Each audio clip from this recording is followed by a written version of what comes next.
Morning and welcome to the Toddler Room with Lisa Matter.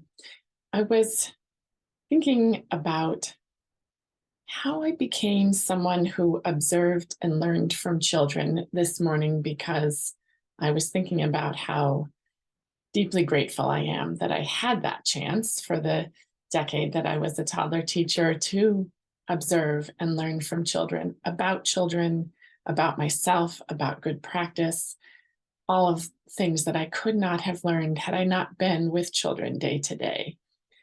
And I thought, well, one of the ways I learned to learn from observation is by doing it. And we're all busy and we all have a lot of things on our plate. At that time, I had a lot of strategies, and I've been thinking about sometimes doing something just once, but regularly, one thing regularly helps us learn it in a long, slow way.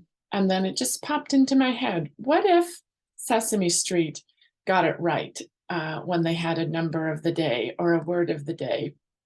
And I wondered, what would it be like if a family childcare home, along with the parents, a whole large center-based program, had the idea that we would have a word of the day and we wouldn't prompt it or try to do anything different except listen a little bit more closely, observe a little bit more closely for when that word might come up. What would it be like?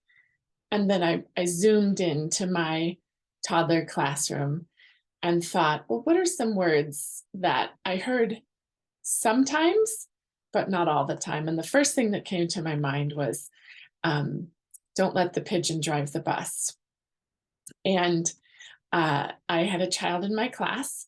I used to keep a little shelf of books that I like to hold up and read aloud and keep the pages safe. Trust me, they were read every day, but held by me. Had lots and lots of other hard and plastic and books that children could manipulate. But Don't Let the Pigeon Drive the Bus is one of the books that I kept on my teacher shelf. And there was a child who requested that book by saying, no, no, no, no, no. As a maybe 18-month-old, he had not very many other words, but when he drug a chair over, faced the shelf, sat down and said, no, no, no, no, no, I and the other children in the group knew that he meant, can we please read Don't Let the Pigeon Drive the Bus? So I wonder what it would be like if you listened for no's today. How many times? There's a little piece of data you could take. Just how many times? How many times did I hear the word no today? Was it different? Was it the same? What places in my classroom or my care setting or on my playground did I most frequently hear the word no? What did children mean when they said no today? What's one example of a time when a child said no?